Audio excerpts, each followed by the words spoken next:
Alright, we put a ITT Conoflow regulator in a vise, and first thing you got to do in a lot of these is the place to adjust the regulator has been covered with a lead in the center of this, and it needs to be taken out. Just drove a little screwdriver right down in the center of that, and then this just lifts out, and that is a molten lead that they poured down in there when they got through setting it, but that exposes the setting right here. Before you start unscrewing this, just get a feel for how far from the top this is, so that when you adjust it back, then you'll have the same length, but mark it with a Sharpie or something so you'll know how far to go.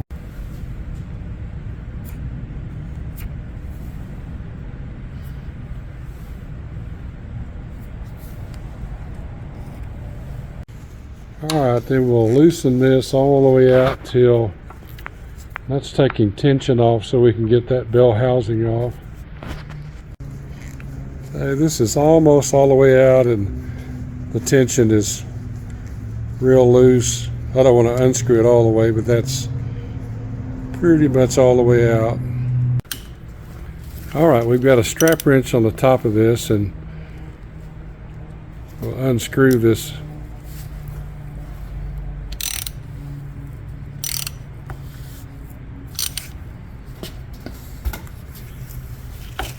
And then once that's loose, then you can take that all the way off. And inside's going to be a pressure plate and a spring. So as you take that off, especially if you're doing it from upside down, then this is what you're going to see on the inside and what's left here. Then we'll take this part here, and you notice the white grease on there. That is to keep it from clacking or making noises when it's inside. Then we'll wipe off the excess residue of the oil. Okay. Just wipe it off, and then once that's clean, then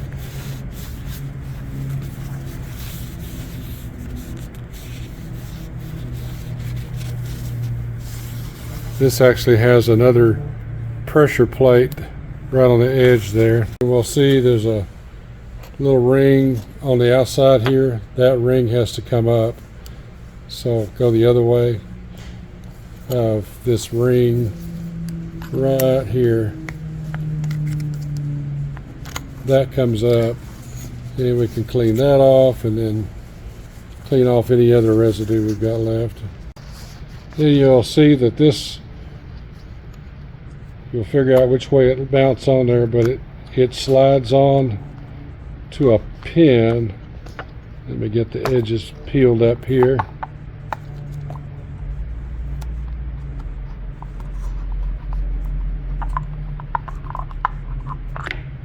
And you'll notice that this has a kind of a keyway in there, and that keyway fits down over this little slotted piece here, so when it goes back on, you'll line it up and it goes down and slides over, and then all of the rest of this is pushed down. It's got a lip that has to go into a groove, but that is how that comes off.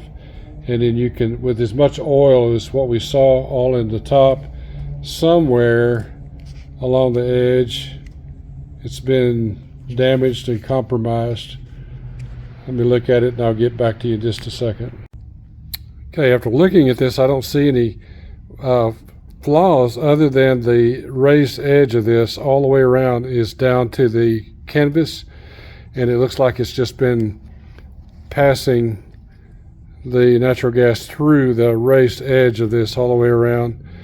But in the new diaphragms, then I generally like cleaning the surface and then taking some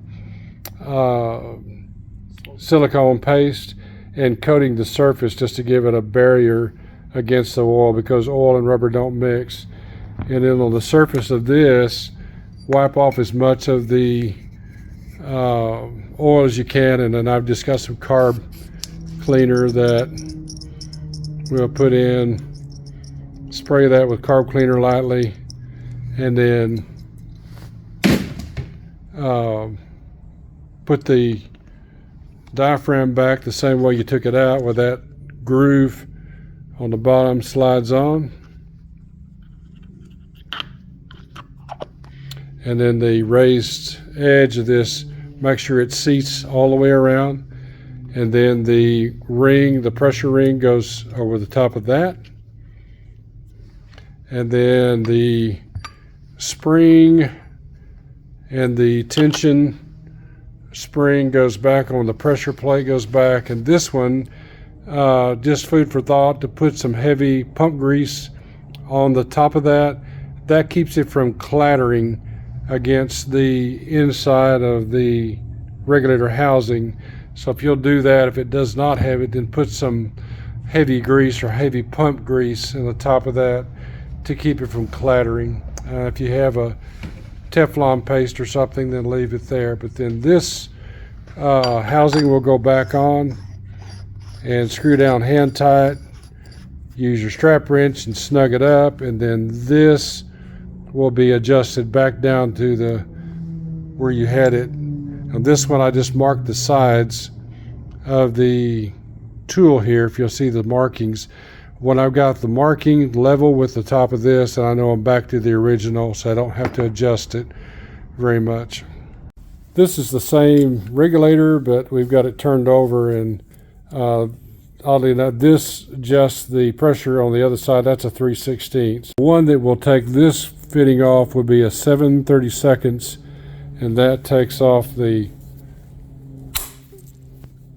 on the bottom side. This is the coolant housing, and a lot of the original ones came with a plastic housing, so if it ever got water in it and it froze up, then it cracked this housing. But we do have metal housings to replace this.